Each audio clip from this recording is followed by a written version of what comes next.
Hi, everyone. Welcome back to another Career Hacks and Snacks with Kate Sargent. I'm super excited to introduce you to my guest, Tracy Fuga. She is a marketing director in alternative finance, and she's going to talk to us a little bit about her career journey, some great snacks, or maybe bad snacks. We're not sure yet. And she's going to tell us a little bit about alternative finance too, and what that actually means, and a little bit about her job search. So, welcome to the show. Super excited to have you here. Tell us a little bit about yourself.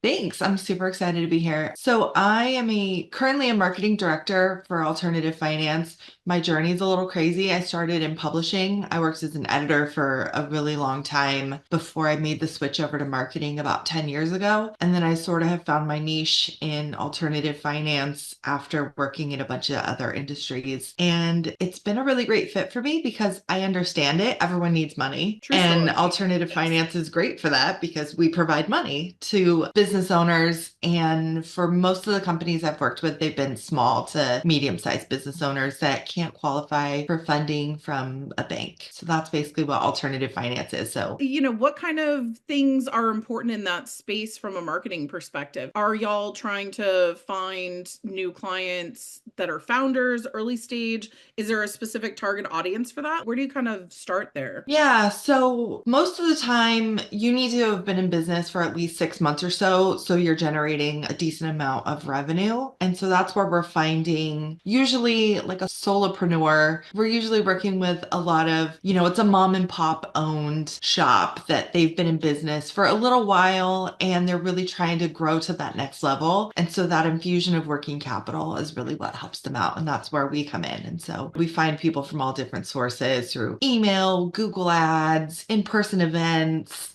all over the place. You have Yeah. recently gone through a job search yourself. Yes, we know the pain of such things going on right now. I feel like a lot of people watching and listening will be interested in kind of hearing about your journey. My take is, from my perspective in the coaching that I've been doing, is that marketing's a tougher journey right now than a lot of other industries. And it's a industry that's evolving in a tremendous way. So tell us a little bit about the ups and downs of your job search. Yeah, so I was laid off in February and I had a feeling it was coming. I knew the business wasn't doing very well. So Mm. I started preparing myself early. And I've been laid off before, but that time was a very different market and I was able to get a new job within less than 2 weeks. And so I started preparing myself and kind of tapped into my network a little bit and got a referral and started job searching and interviewing with the company and went really far. I was the final two. It took about 2.5 months to get there. This was right before I got laid off, and then they picked the other person, which was That's the fine. worst feeling though. It's such a rough feeling though, because Yeah. you put in a lot of work to get to number two. Yeah, that was tough. I eventually did get laid off right in the beginning of February and started putting out probably 1,000 resumes. If I'm being honest, there was a I lot. love that you're being honest because I think that's realistic. It's so hard. Yeah. I was mass applying for things that I was qualified for, I was not qualified for, I was way overqualified for, just everything. I was updating my resume kind of constantly, taking HubSpot certification classes to be able to beef up my resume Yep. more. And so it did lead to some interviews. And then again, I would get to the final round, boom. There's a reason why I didn't go through, whether the other person was a referral from someone that worked there already, so they felt more comfortable bringing that person in, or they had this Right. experience that I didn't. It was challenging, and it took about 6 months of, I went through the final round 10 times before number 10 11. times. Have you ever calculated how many hours you probably spent I mean, doing? I took it like a full-time job. I was starting my day at 8 in the morning and ending around 4:30 or so.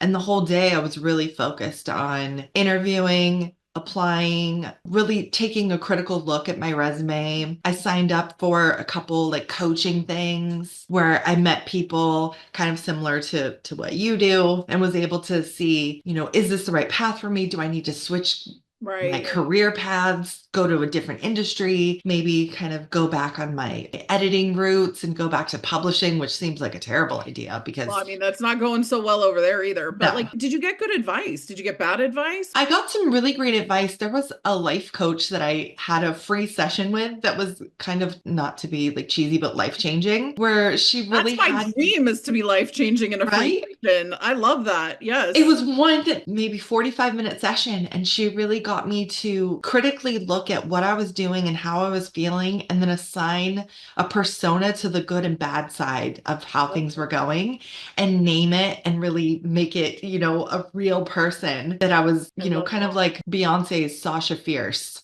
that. essentially. Yes, I felt that example. Yes. Yes. Mhm. And I think that was really helpful for me to stop getting so bogged down with what wasn't going right and focus on all the positive and really have a clearer path forward. And Mhm. I think that's where Yeah. things really shifted for me. And that was probably late summer when that happened. And then shortly thereafter is where I found the role that I have today. Oh, So, that's good. Do you feel like the mindset shift was tremendous change? Because I think when you get bogged down, like, I mean, personally, in my coaching, it's the shifting mindset from I have to do everything, I have to mhm. put it all out there, every role. I'm Yes. qualified for all these things, so I must apply for all of them. And like kind of creating a true plan for what Yeah. you're actually going after. Tell me about the interview process that succeeded. When did you know that this was the job for you? I thought I knew right away when I talked to the HR recruiter Okay. because Okay. her and we had such an amazing rapport from the very beginning. I love calling out a great recruiter. So great Yeah. work, whoever that is. Yes. And she's amazing. I still love her. And then she put me to talk to the president of the company and then the VP of sales and the head of operations to talk through was I the right fit for this role. And the funny thing is, she was like, oh, we have someone that's already in later stages.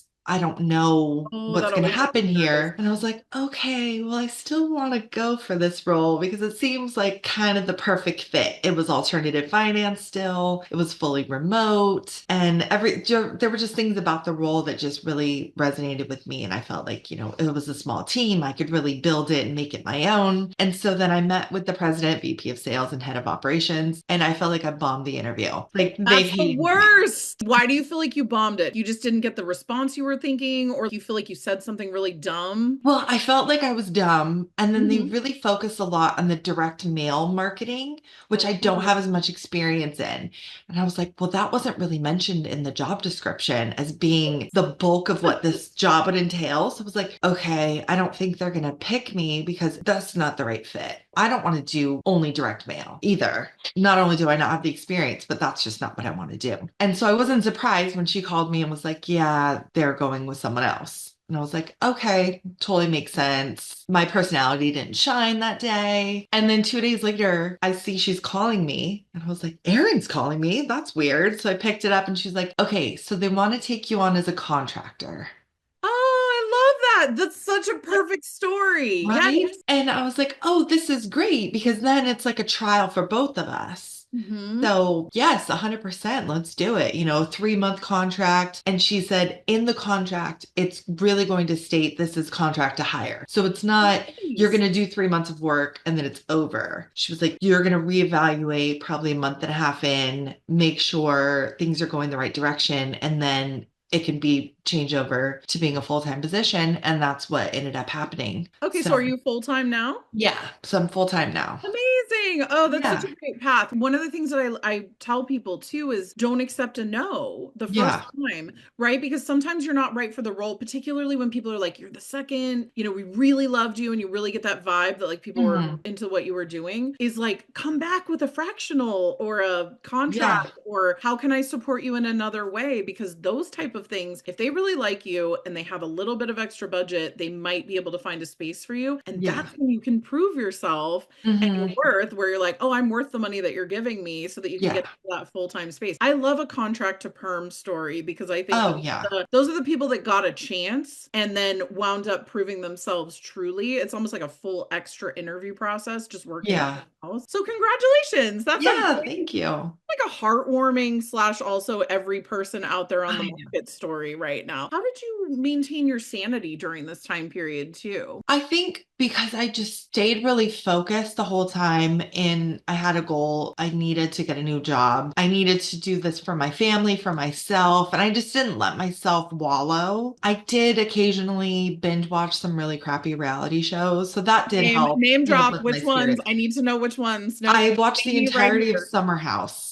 Oh my God, I love Summer House. I just had a Same. discussion, shout out Greer. We were just having a discussion about Paige and Craig, like literally like 5 minutes So ago, sad about like it. of talking about the two of them and the fact that we both are very high level things and books, but also the most horrible garbage TV that's ever existed. I think you need both. I think that's true because sometimes you don't need the mental effort of like Hmm. Nova, right? Like you need zero mental effort of what is she wearing and are they going to combust as humans? Okay, tell me a little bit about what do you think you should give as advice to people Hmm. that are out there currently, other than watching trash TV, Yeah. believing in yourself and kind of that sort of thing? Like if you could go back and do it again differently, where would you start once you were laid off? Are there any changes you would have made? Yeah, I've actually had the experience of helping a couple of people going through the same experience after me. Yeah. And so I've been able to sort of give that advice. And because I'm a little bit removed now, I do have a little bit of that clarity, right? And so I would think one of the big things is being focused from the beginning instead of doing that shotgun approach of what I was doing. I'm sending hundreds of resumes out and applying for every job there is and accepting every interview. Like I went to a biotech company interview for a marketing specialist role when I have 20 years of experience and this is an entry level role. No. So that's a waste of my time and their time, and I shouldn't have done that. I am so glad that you said that. So I just talked to a CMO in one of the last, literally the one that I came out of right before this. And he Mhm. said the same thing. He was like, people just wind up in this almost desperation state. My belief is because people will come to me and be like, why will nobody talk to me, even though I have so much experience for this role that's like two levels down from me? Because it's not the right role for you. Yeah. It's a killer of dreams kind of answer. Sure, you could do all of the work here, but it's not the right job for you. That's why. And they recognize that. And you just Yeah. haven't recognized that yet. And I think, there's one thing to be said about like a level down, even like two levels down, and depending on if it's a bigger or smaller company. Hmm. But like realistically, it's not going to be a perfect fit for somebody who is super high level to go into a marketing specialist fit. And you're going to leave, right? Yes, The second the exactly. market writes itself, you're going to leave and you're And going they to know go find that. and yeah, because you have to financially, probably, and Hmm. also mentally to do that too. So I think that's a really good piece of advice is like focus your search early. And even if it takes a little bit longer, go find something in the background to support Hmm. you financially. Like even if it's like an Uber driving scenario, Right. or it's a do some fractional work or get into a nonprofit and do some volunteer work, Hmm. whatever it is to keep yourself sharp. I think that's really good advice because like if you don't target your search, you wind up all over the place and then you're just constantly disappointed in the high level roles you miss Yeah. and the low level roles, which is even worse for your psyche, I think sometimes too. I 100% agree with you on that. It was a time waster. So it was all this time that I could have spent focused on the right fit. I think another thing is, and this has been a very common problem, not, I'm sure you've heard of this too, is a lot of companies asking you to do these huge presentations as part of an interview process and not paying for them. I should I would have like said to no. abolish that as a thing, period, right? Yeah, Like pay me a couple dollars an hour to right. prove that you believe that my time is worth something when I'm creating these things for you. Exactly. 100%. Pay me like it's jury duty, right? Like, what do you get? Jury duty. $6 a Oh my God, day? per diem. Give me Yeah. per diem for building a project for you. Yeah, there's a Because self-worth to that. yeah, and especially when you see the project and you know this is going to be used whether I get hired or not. And then, Whether we say we are or not, we still yeah, saw they the are. project. It's still now part of our mentality, right? Mhm. Yeah, so one of the roles that, I went to the end and I wasn't selected, they had such great things to say about my presentation. They're like, "Oh, we're definitely going to use some of these things that you mentioned and all that." And I'm like, "Okay, but you're not bringing me on." That's great. That's really special. Glad I could help. Yeah, glad I could help you for free. Okay, well that's a really good segue. Not really at all, but we're gonna make it a That's segue. fine. We can And we're segue. going to talk about snacks. Okay, so I want to shift into the other side of this. And thank you Okay. for being vulnerable and telling us about your experience because I do think that like people start thinking that they're like you're so isolated when you're out Yeah. there on your own in the job world, not realizing that everybody else is kind of going through the same thing. So I think sharing these kind of things is really helpful and also for people to just kind of think about better ways of doing things. Did snacks fuel this job journey? Tell me about your snacks. What snack did you bring with you so that we can judge it entirely? So today I've brought, and let's see if I can show it, if it'll see, snickerdoodle cannoli dip. What is that? It's a seasonal item, and I have Ooh. saved just about 5 bites because it was a holiday item. What's in it? Is it like a mascarpone or like a Yeah, so deep it's like cannoli? mascarpone, vanilla, and then it has cinnamon chips instead of chocolate chips. And so, of course, I pair Mm. it with some snowman cinnamon Oh, cookies. we're going like full cinnamon today. Yeah, Delicious. Like, who was like cannoli? We should turn that into a dip. Who was that yeah. brilliant person? I'll bet you was a pregnant woman who was like, "What if Oh, I turn cannoli 100%. into a dip and eat it in fistfuls?" Yeah, because she's like, I don't want the shell. Okay, so it's delicious. Why is it delicious? Because it's creamy and it has tons of cinnamon, which I love cinnamon. So like All right. cinnamon All muffins right. are my favorite. I like a cinnamon cookie, like a snickerdoodle. So of course a snickerdoodle cannoli dip is Yes. great. And you can just mindlessly eat it while you're watching Summer House. Yes. What do we pair cannoli dip Well, with? I am pairing it with a iced coffee. Iced coffee, that makes sense. However, my late night, that would have to be decaf for sure. Oh, Are you an iced or a hot coffee person? oh, I'm iced all year. I am iced all year too. I mean, I will drink a hot coffee, but I will literally wait for it to become lukewarm to drink it because I Yeah. prefer it cold. Even when I lived in New York City for about 6 or 7 years earlier in my life, I would walk over to Dunkin' Donuts, get my iced coffee, have like 8 napkins wrapped around it, walking through like a blizzard to So get that back your to my hand office. doesn't freeze to it? Is Yeah. that Mhm. the theory here? Yeah. Oh Even man, with gloves, still need some extra napkin insulation. that's funny. Yeah, because they sweat. They do sweat. And they sweat all over your notepads too. That's my Yes. only thing with iced coffee. That's why you need one of those insulated containers. Yes. A Otherwise, you have beautiful just a pure tumbler. puddle of water because I'm not a fast coffee drinker. I'm a slow coffee drinker. Oh, I'm a quack. I'm a really quack, quick drinker.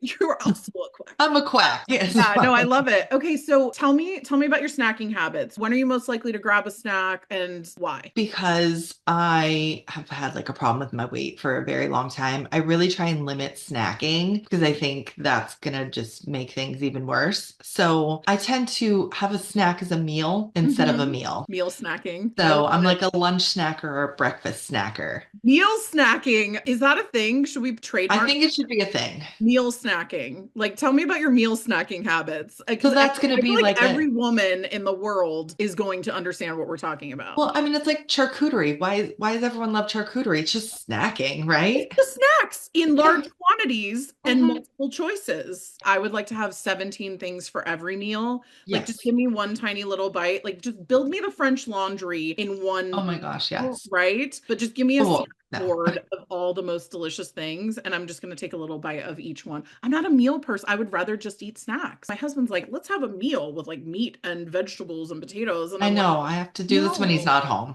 No, give me a plate with like treats and special things that I can just take one of. Christmas is great for that, by the way. The holidays Oh, yeah. are great for that because people always have trays of things. There's like different cookies and they're always small and like little bites of Mhm. things. My wedding was a appetizer wedding. Oh So my gosh, I'm I not love having a meal. I don't want a meal. I just want to like consistently eat appetizers until we get to the cake, frankly, which is the reason I'm here. And the marriage. Tell me a little bit about food aversions. Do you have any like crazy food aversions that either grew from childhood, adulthood, just things that like you've eaten too much of? Like tell me what you can't stomach. So I go through weird periods of time where I love and then hate peanut butter. As a child at church camp, in third and fourth Oh grade, man. All I right. This was is a nicknamed whole peanut other butter. conversation we're going to have about Yes. church camp because I also did summer church camp. My nickname was peanut butter because I ate peanut butter granola bars, peanut butter with apple, just constantly. Love That's all. it. Again, snacking is a meal. So I ate peanut butter constantly. And then I was like, oh, nope, can't do it. And didn't eat it for the longest time. And then only recently have I started kind of getting back into peanut butter again. That's so interesting. Like, are you a creamy or a crunchy? Are you like an all natural? Or you like the Um, garbage stuff? Not all natural. Okay. I mean, they're both good. Yeah, probably creamy for the most part. And then maybe there's, oh, I can't even think of what it's called right now, but there's a company that makes these really insane gourmet peanut butter with all this fill-in, add-in stuff. And Yeah. they have what's called the smunchy. Like it's Smoky. smooth but crunchy. So there's a little bit of crunchiness in there. That's their Okay. All like right. texture. They call it like a smunchy texture, and it's pretty amazing. That sounds really good. Peanut butter is an interesting one for me. Like I go in and out of peanut butter a little bit too, but I'm in a crunchy phase right now, like where I just Okay. want everything to have lots and lots of texture. So what I've been doing is getting the extra crunchy peanut butter Okay. and then shoving actual peanuts, Oh, the so ones it's just that like a get protein so bar. it's a protein protein bar. You're so I just healthy. texted Trent and he was like, paydays. They're basically like a health food. Yeah, so peanuts, that's it. But I will tell you, like, so many people in these conversations, peanut butter and chocolate, peanuts, peanut butter has come up so many times. So I do feel like peanut butter has that like high status of being a Yeah. true snack food. Peanuts seem to be things that people wind up craving in this space. Reese's peanut butter cups, I feel like everybody loves them. I have made homemade ones of those where you like Ooh, crumble up graham crackers to get the sandy texture of the Reese's peanut butter cup. Here's a recipe for all of you because now we're turning into a okay. food blog apparently. It's melted chocolate in like one of those little silicone Like the muffin cups. pans or whatever they are, right? Yeah. Melt it and then swirl it around in there. And then it's peanut butter with crunchy only for me, but you know, you can do smooth. Peanut butter, a little bit of butter, a little bit of Okay. powdered sugar, and fully ground up graham crackers. Put it in there, put a little bit of chocolate over the top of it. Best thing you've ever Oh my had. gosh, that And sounds so good. my kids love it with a little bit of marshmallow cream on the top. And then you put it in the freezer and you eat them frozen. It's probably 10 minutes worth of work and it's so much better than anything you could possibly have elsewhere. A little bit more, you know, on the natural side, although not really, because technically I'm putting a bunch of garbage in it. Anyway, so there you go. It's like, Okay, love try it it. out when you're in a peanut butter phase and then report back to me, or maybe I'll make some and send them to you. Probably not because they probably will melt. I love to bake, so Okay, you so what is know, the thing if it's on a plate you're going to shove to the side? tomatoes. Okay, like raw or cooked or both? Usually raw. Cooked, I'm kind of okay with. I'll Yep, pick yep. around it. Salsa, I'm okay with, but I just want the sauce on Yep. the chip. I don't want the chunkiness. No, I So I'll can't. dip it in like to soak the chip, and No. then that's it. So you like the flavor, but not the actual texture of the salsa? Yeah, Okay, that's a tough one for me. I don't think I can handle the salsa. Like that's mm-mm. So then, but guacamole, okay? I prefer it not to have tomatoes. If it has tomatoes, I'm probably not going to eat it. No way. Okay. Yeah. Okay. And now I'm hungry as I am Okay. after every single one of these. And we've yet again reverted back to Mexican food. I feel like I just constantly talk about Mexican food. Well, it has been such a delight chatting with Thank you. you. Tell us a little bit about where we can find you and what we can potentially give you a call for. Are you doing any side work or anything like that? Or is there any volunteer work that you're involved in that you want us to know about? I'm just really focused on my actual work and then I guess being a mom. So trying to You're like, give him a mom is lot of my side attention. work. Yeah. Yes, slash I full-time work, 100%. The Yeah. pay's not great, The but it's pay very is not fulfilling. great. The hours are very long, but the cuddles are the best, I think. Yeah, for now, apparently. Well, they're teenagers. They're Wait fleeting. till 8. I'm telling you, like 8 has become like the sass moment of our life, and I Oh, just don't know what to do with it. I am like fully outgunned by both of my children at this oh point. no. But yeah, you can find me on LinkedIn. I'm the only Tracy Fuga, I think, in the world. Oh, that's So delightful. yeah, That's so if you nice. just search me, I'm there. Okay, And awesome. Are you looking for new friends? Like, should we network with you out there? I love to connect with people. Yeah, I think it's great. And that's been especially helpful in the job search was some of those connections in my network. And that led to probably half of the 10 final round jobs were through networking. And I love that you said you're paying it back too and doing this kind of work for other people, helping other people navigate too. And I'd say everyone out there who gets a job in this market, pay it forward and help Yes. the people that are out there because it is lonely, it's miserable, and everyone hates asking for help. So if you're out there, offer it because people need it. So Yeah. So definitely if you need help in that realm, reach out to me. yes, and I'd then love we're to going to help. start our summer house group chat for the future. If you enjoy summer house, please, you know, feel free to weigh in on any of the thoughts there and these snacks. And we're all going to race out and go get that cannoli dip. So thank you so much for being here. Thank And thank you. you all so much for joining us for another Career Hacks and Snacks. These are the most fun conversations. I hope they're enjoyable for everybody else out there because I enjoy this so much. And I'm going to keep doing it and forcing y'all to watch it until you tell me not to. So nice to chat with you today, Thank Tracy. you. You too. Okay, take care.